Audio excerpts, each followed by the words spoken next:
नमस्कार, SR news में आप सभी का स्वागत है। मैं रिंकू यादव।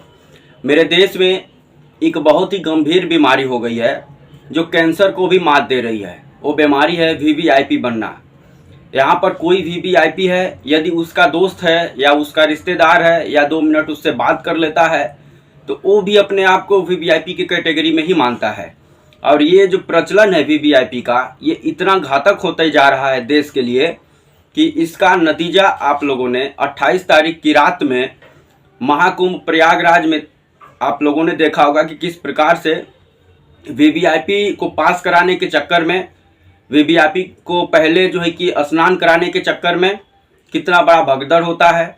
और उसमें लगभग में सरकारी जो डेटा है वो तो 30 का है, लेकिन जो वहाँ पर चश्मदीद थे जिनके परिजन अभी तक मिल नहीं रहे हैं, उनका कहना है कि कम से कम ये आंकड़ा 50 के पार जाएगा मौतों की।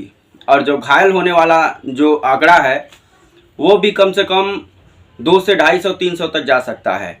और आप लोगों को मीडिया द्वारा और सरकार के द्वारा, प्रशासन के लोगों के द्वारा बताया गया कि केवल मेला क्षेत्र में ही भगदड़ हुआ था, लेकिन मेला क्षेत्र से 2 किलोमीटर दूर झूसी करके एक एरिया है, वहाँ पर भी भगदड़ हुआ था। और वहाँ का नज़ारा आप लोग यदि देख लेंगे, वहाँ का जो फुटेज आ रहा है, जो वीडियो आ रहा है, जो फोटो आ रहा है, उसको देख करके आपका दिल और दिमाग दोनों विचलित हो सकता है। जेसीबी लगा करके, अभी तक बाबा के बुलडोजर के बारे में आप लोगों ने सुना होगा कि अवैध मकान को तोड़ता है, माफियाओं के मकानों को तोड़ता है, माफियाओं के जो है कि संपत्तियों को नस्ता नाबूद करता है। लेकिन अब बाबा का बुलडोजर भगदड़ में मरे लोगों का जो मलबा होता है, जो कपड़ा है, चप्पल है, बैग है, पर्स है, उन सब चीज़ों को बुलडोजर लगा करके, जेसीबी लगा करके हटाया जा रहा है। और चश्मदीद जो वहाँ पर मौजूद थे, उनका तो ये भी आरोप है कि उस मलबे में भी लाशें निकल रही थी। आप सोच सकते हैं कि मौत की आंकड़ा कहाँ पर जाकर रुकेगी। लेकिन सरकार क्या छुपा रही है लोगों से मौत का आंकड़ा, या सरकार से जो मेला क्षेत्र के प्रशासन है वो बात छुपा रहा है? क्योंकि जो ये वीवीआईपी का मुद्दा था, ये बहुत पहले ही शंकराचार्य स्वामी अविमुक्तेश्वरानंद ने उठाया था और उसका विरोध किया था। उनका साफ साफ कहना था कि यहाँ पर जो स्नान करने आ रहे हैं वो कोई वीवीआईपी नहीं है, सब आम लोग हैं, सब आम लोग की तरह आएँ और स्नान करें और यहाँ से निकल जाएं। क्योंकि मंदिर में भगवान के पास कोई वीवीआईपी नहीं होता है, भगवान के लिए सब एक समान होते हैं। लेकिन ये सरकार जो महाकुंभ प्रयागराज को राजनीति का अखाड़ा बना के रख दी है, और यहाँ पर तमाम मंत्री, तमाम जो है कि नेता वीवीआईपी बन के जा रहे हैं। और जब वहाँ पर वो जा रहे हैं तो आम लोगों के लिए सड़कें रोक दी जा रही हैं, आम लोगों के लिए स्नान रोक दे जा रहा है। पहले उनको पास कराया जा रहा है, पहले उनको स्नान कराया जा रहा है, और इसी चक्कर में जो भीड़ है वो इकट्ठा हो जा रही है। और जब भीड़ को मौका मिल रहा है स्नान करने का या आगे बढ़ने का, तो वो झुंड में और तेज़ी के साथ आगे बढ़ रही है। और ये जो झुंड में तेज़ी के साथ आगे बढ़ रही है, यही भगदड़ का कारण है। अब उस तेज में सबको जल्दी होता है, जल्दी जाने का, जल्दी स्नान करके निकलने का। ऐसी तेज में यदि कोई गिर जाता है, कोई एक व्यक्ति भी उसमें गिर जाता है, तो आप अंदाज़ा लगा सकते हैं कि क्या वो उठ खड़ा हो पाएगा या उसको संभालने वाला कोई वहाँ पर मौजूद होगा। उतनी भारी भीड़ में फिर भगदड़ नहीं होगा तो क्या होगा। और प्रशासन के लोग जिस प्रकार से वहाँ पर लोगों के साथ व्यवहार कर रहे हैं, तमाम क्लिप वायरल हो रही है, तमाम वीडियो वायरल हो रहा है, उसको देख करके लग नहीं रहा है कि प्रशासन की जो टीम है वो सेवा भाव से वहाँ पर काम कर रही है। और मुख्यमंत्री आदित्यनाथ जो ये अपील 29 तारीख को दिन में किए थे कि जो जहाँ पर है वहीं पर स्नान कर ले, सब गंगा मैया का घाट है, 25 से 30 किलोमीटर में जो है कि घाट बना है। क्या जब उनको पता था कि मौनी अमावस्या के दिन 8 से 10 करोड़ लोग आने वाले हैं स्नान करने, तो क्या इसकी घोषणा वो एक दिन पहले नहीं कर सकते थे? क्या प्रशासन और मुस्तैदी के साथ काम नहीं कर सकता था? क्या लोगों के आने जाने की व्यवस्थाएं सही ढंग से नहीं कर सकती थी? तमाम ऐसे सवाल हैं।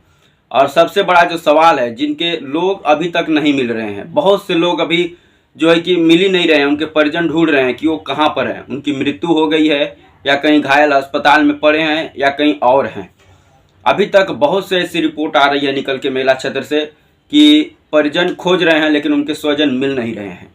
तो शासन प्रशासन के लोगों से भी विनती है कि उनकी मदद करें और उनके ढूंढने में जो है कि उनके परिजनों से मिलाने में जो है कि सहयोग करें।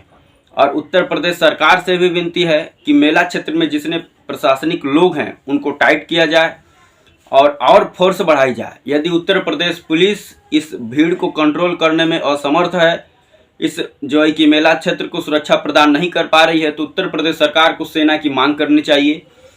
क्योंकि उत्तर प्रदेश सरकार का ही ये कहनाम है कि ये विश्व का सबसे बड़ा आयोजन है।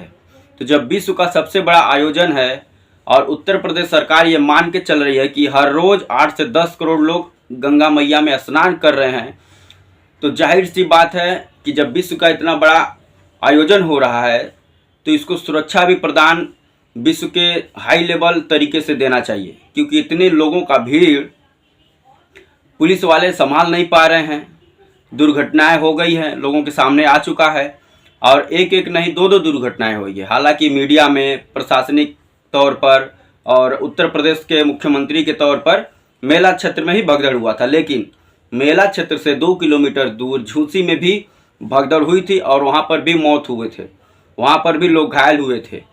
लेकिन उसका ना ही मीडिया में कहीं खबर है, ना ही प्रशासन उसको बता रहा है और ना ही उत्तर प्रदेश के मुख्यमंत्री से अभी तक कोई बयान आया है।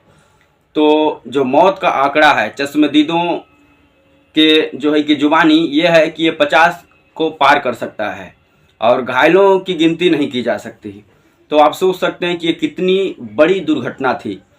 पूरी तरीके से उत्तर प्रदेश सरकार इस पर फेल हुई है, प्रशासन के लोग फेल हुए हैं। उत्तर प्रदेश सरकार प्रचार तो बहुत की, प्रचार तो इतना की कि मुख्यमंत्री रोज ये शब्द को दोहराते थे कि 144 साल बाद महाकुंभ का ऐसा संयोग बना है, इसमें डुबकी लगाने से गंगा मैया में सबका जो है कि पाप सब धुल जाएगा। और इतना प्रचार प्रसार किया गया कि पूरे देश ही नहीं पूरे विश्व के लोग कुंभ प्रयागराज में उमड़ पड़े। लेकिन यदि आप उसको विश्व का सबसे बड़ा आयोजन बनाने के बारे में सोच रहे थे तो कम से कम सुरक्षा भी देनी चाहिए थी हैवी, लेकिन आप उसमें फेल हो गए। पानी की तरह पैसा उत्तर प्रदेश सरकार जो है कि प्रचार पर बहा रही है। अगर वो पैसा लोगों को सुरक्षा के ऊपर बहाया होता तो शायद आज इतनी बड़ी दुर्घटना नहीं होती। तो दोस्तों, आप क्या सोचते हैं कुंभ प्रयागराज को लेकर के, वहाँ पर सुरक्षा को लेकर के, और कितनी घटनाएं हुई हैं, कितने लोग मरे हैं, कितने घायल हुए हैं, इसके बारे में कमेंट कर ज़रूर बताएं। वीडियो अच्छा लगे तो लाइक कर दें, चैनल पर अगर नया है तो सब्सक्राइब कर दें। जय हिंद, वंदे मातरम।